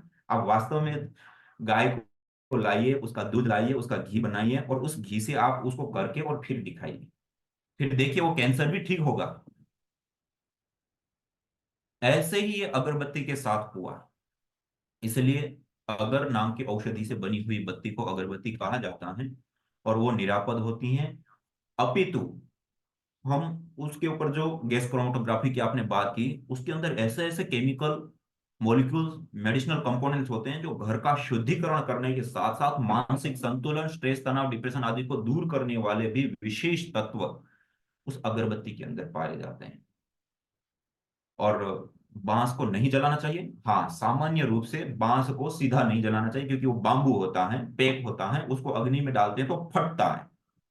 आपने गांव में देखा होगा, जो गांव की माताएं हैं वो बहुत अच्छे से जानती हैं। और ये बांस ही नहीं, एरंड को भी, बांस हो, एरंड हो या इस प्रकार की और भी लकड़ी जो फटने वाली, उसमें क्या होता है, अंदर जगह होती है, चारों ओर से पैक होता है। आप आग में डालोगे, अंदर गैस बनेगी, गैस बनेगी तो फटेगा, फटेगा तो वो अंगारों के साथ सब कुछ उड़ता है और उससे हानि होती है। तो इसलिए बांबू को उस रूप में जलाने के लिए व्यावहारिक रूप में मना किया जाता है। जबकि जो मैंने आपको आयुर्वेदिक औषधीय तरीके से बताया, उसको फाड़ करके जलाते हैं, उसमें आम के हरे पत्तों में गाय का दूध भर करके और उसकी आहुतियां करके, और बुखार जैसे भयंकर जो दिमाग में चढ़े हुए या खतरनाक बुखार होते हैं उसको भी ठीक किया जाता है। और भी इस प्रकार के अलग अलग कई लाभ हो सकते हैं। तो आपने बहुत ही अच्छा प्रश्न पूछा और बहुत ही अच्छी बात रखी। और आज काफी सारा समय हो गया है। सायंकाल के सत्र में हम फिर से मिलेंगे और सायंकाल का सत्र भी हमारा विशेष रूप से बौद्धिक सत्र होने वाला है। तो सायंकाल को भी आप अपना यज्ञ स्वयं करेंगे और उसके साथ साथ विशेष बौद्धिक सत्र हमारा चलेगा। तो इसी प्रकार से आप अपनी तैयारी के साथ जुड़े। और आप सभी योगी साधक भाई बहनों को सादर नमस्ते, प्रणाम। और आगे और भी जैसे ही इस प्रकार से हम समय निकाल करके और भी कोई प्रश्नोत्तर आपका होगा, क्योंकि कई लोग कह रहे थे हमें तो प्रश्न का समय ही नहीं मिल रहा है, मौका ही नहीं मिल रहा है। तो सबको मौका मिलेगा, जिनका जो भी प्रश्न आपने नोट किया होगा सबको हम आगे वो करेंगे। तो इसी के साथ ओम शांति शांति शांति ही ओम। सभी को सादर नमस्ते, प्रणाम। ओम। सायंकाल को फिर से हम 6:30 बजे मिलेंगे। ओम। बॉडी एसिडिक होती है ना, तो उससे भी इनफर्टिलिटी हो जाती है। एसिडिटी नहीं, एक ऐसी एसिडिक बॉडी, उसमें एसिडिटी नहीं बढ़ती है, शरीर में अम्लता बढ़ जाती है। इसका तो सबसे बेस्ट उपाय 10 से बड़ी बीमारी यज्ञ की भस्म से ठीक करते हैं। जिनको 1-1, 2-2, 3-3 महीने से, 6-6 महीने से, 1-1 साल, 2-2 साल से ब्लीडिंग रुकी नहीं रहा था, 5 दिन 10 दिन रुके, फिर 20-20 दिन, 25-25 दिन ब्लीडिंग। यज्ञ की भस्म का पानी पीने से ब्लीडिंग पूरी ठीक हो जाती है। ये बहुत बड़ी चीज है। 1 लीटर पानी में 1 चम्मच यज्ञ की भस्म डाल दो, विद इन 10 मिनट्स पूरा पानी एल्कलाइन वाटर हो जाता है। आजकल एल्कलाइन वाटर 100 रुपए लीटर बेच रहे हैं, मशीनों से एल्कलाइन करके। लोग ऐसे बावड़े लोग बोलते हैं ये घी फूकने से क्या फायदा, हवन करने से क्या फायदा, लकड़ी जलाने से क्या फायदा। जो बेहुदे लोग हैं ना, योग के, यज्ञ के, आयुर्वेद के, नेचुरोपैथी के, सनातन संस्कृति के विरोधी बेहुदे, मूर्ख, अनपढ़, नादान, राक्षस, असुर लोग कुछ भी बोले, आप अपने सनातन धर्म में पूर्ण निष्ठा रखना, क्योंकि वो वैज्ञानिक है, क्योंकि वो साइंटिफिक है, क्योंकि आपका उसमें लाभ है, भौतिक लाभ भी है, पारमार्थिक लाभ भी है। चलो यज्ञ की बात और कहता हूं। जितने भी बैक्टीरिया, वायरस, फंगस घर में घुसे हुए हैं, और फिर तुम कहते रहते हो, कोई कहते हैं नेगेटिव एनर्जी का इफेक्ट है, कोई कहते हैं भूत प्रेत राक्षस डाकिनी पिशाचिनी शनि केतु राहु न जाने और कैसे पाखंडों में फंसे रहते हो। जिस घर में यज्ञ होता है जिस घर में पूरा यज्ञ ना हो तो दीप यज्ञ ही कर लो, जिस घर में धूप दीप का प्रकाश होता है, जिस घर में भगवान का नामस्मरण होता है, जिसमें ऐसे ये धार्मिक अनुष्ठान होते हैं, उस घर में किसी प्रकार की किसी नेगेटिव एनर्जी का इफेक्ट नहीं होता।